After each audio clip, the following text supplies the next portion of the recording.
Last time on Who Wants to Be a Superhero? As Vegeta and Piccolo continued to lament their fate, things would only continue to look worse for them as Goku appeared out of nowhere. After getting on the same page, he appointed himself as the pair's superhero coach. Following one of the comic books he bought Gohan when he was little, the interim Saiyaman 1 and 2 were easily able to thwart off a couple of thieves in a traditional style. But how much longer can they keep up the charade? This story was created by Michsi and is a part of an ongoing series. Catch it fully using the links below. Making their way back to the city, a couple more bad guys are taken into custody by the Satan City police, one of which hugging an officer and profusely sobbing how sorry he is. And if we look above, it's apparent some damage has been done to a nearby highway. Around the corner, Piccolo stands silently as those around him begin to get a little less comfortable with the idea of getting friendly with him, thinking he's the real great Saiyaman, of course. As a crowd gathers, one of the men in attendance note there is something different about him. His colleagues already well under this impression. The cameraman quips, "It's like I told you," going on to detail how the great Saiyaman is trying to reinvent his image. He's going for the cool and silent type. Those heroes are way more popular. His friend chimes in, "That's nice and all, but he's not sure if the extra destructiveness helps." That's when a woman chimes in with her take. If they asked her, she'd say it's more like, "That's a completely different person." Her statement causes a chain reaction of speculation. Another notices that now that she mentions it, he does seem a bit bigger.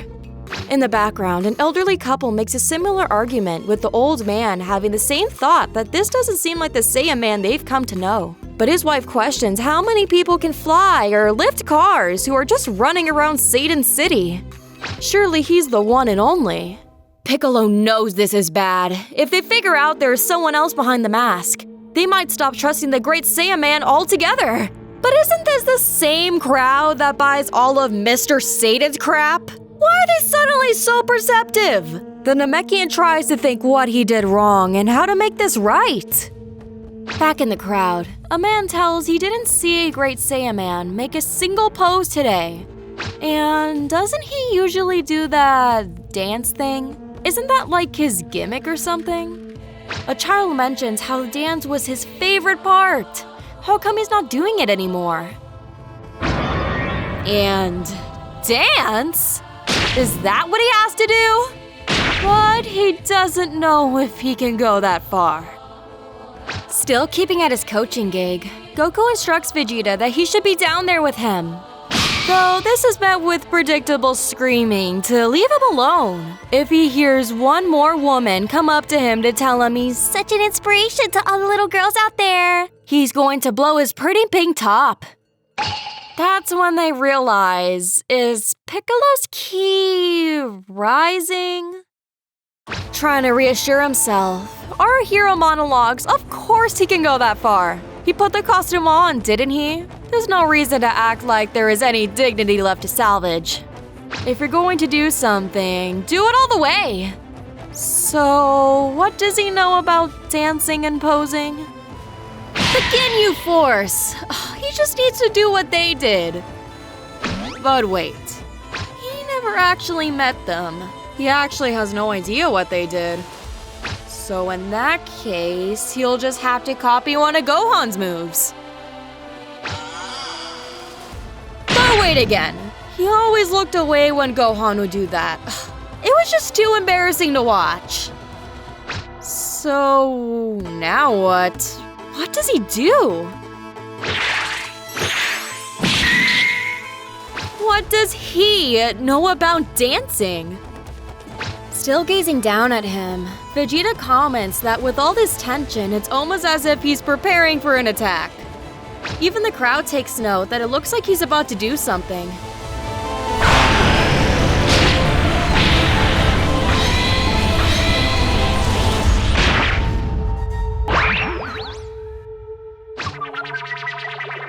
And with the most minimal of movements, everyone wonders what he just did. He just sort of opened his arms? Is he asking for something? What's it supposed to mean? Meanwhile, in Piccolo's head, this is on par with one of Gohan's ridiculous Sentai poses. Calling all units! Bank 173 is being robbed! We need backup! When he lucks out, a police officer's radio goes off to report a bank is being robbed. I'm on it! Piccolo takes the discretion as the perfect opportunity to beeline out of the awkward situation.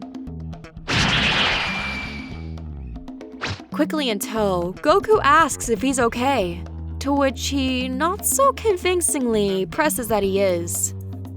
However, on the inside, he just knows that he just couldn't do it. He just couldn't, and he failed. But it's not too late. There's one more thing he can try. Is that all you've got? Come and face me, you cowards! While the bank robber unleashes everything he's got, the cops on scene frantically try to call in for reinforcements. They're dealing with an A-class psycho here.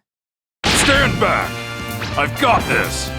Although he isn't much for the bravado aspect of being a superhero, when it comes to brute force, that's something Piccolo can handle. One of the officers smiles with excitement, exclaiming, "Thank goodness you came! We're horribly outgunned!" Who the hell are you? Are you at the circus or something? Unfortunately, the aforementioned bravado is a big part of what the people recognize in the Great Saiyaman. Corny and over-dramatized are things he's well known for. So, all he needs is a pose and the cheesiest speech he can think of. And when Goku comes out of nowhere, jumping between the pair, he tells everyone to hold on. He recognizes that voice. From the distance, he shouts to know if that's Launch over there. Who questions? Goku? You son of a gun! It is you! The both of them run towards each other in excitement. It's been so many years! Goku shouts the others aren't going to believe this. And just as the Great Saiyaman was about to get into a rhythm, both he and Vegeta just kind of stand idly by, dumbfounded at what's going on. Launch comments he's a lot bigger and she bets a lot stronger now. Though Goku sees, she still hasn't changed and still doing stuff like this. She sighs for him to give her a break.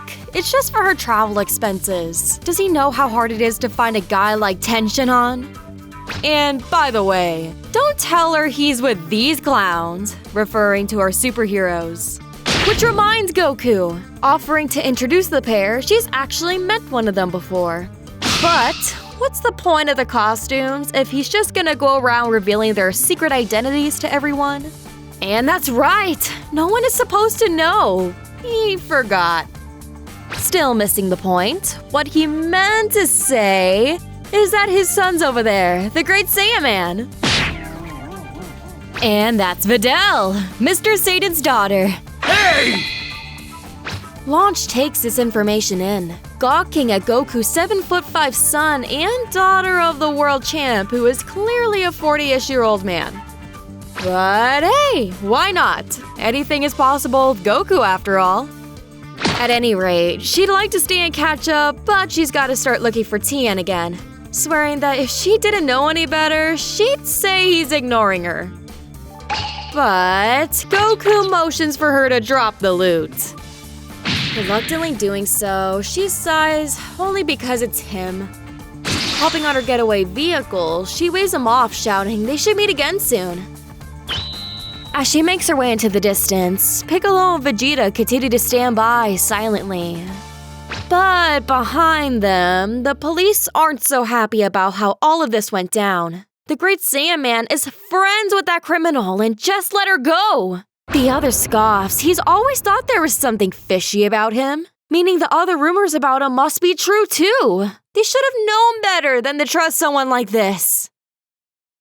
To no faults of his own, Piccolo really tried to keep up the reputation of Gohan's Great Saiyaman persona. But at every turn, things just seem to keep going wrong.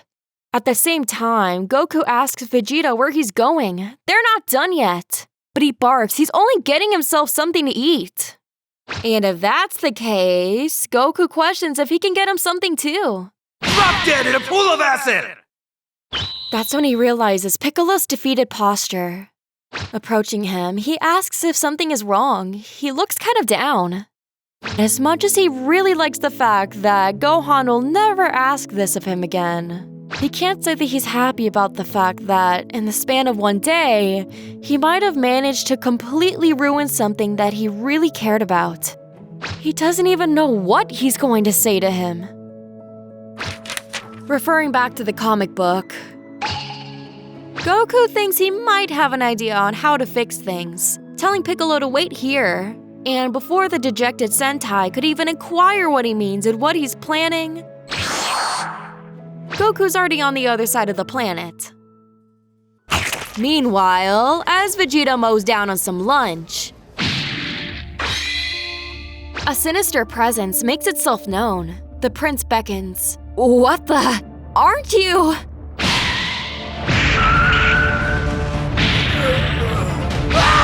Help! Help! Chaos breaks out as the vendor runs off screaming for help. Though back with Piccolo, the Namekian is none the wiser. No matter the damage he's done to the superhero's image today, Gohan should be done with his exam soon. So he guesses there's no point in continuing on with this.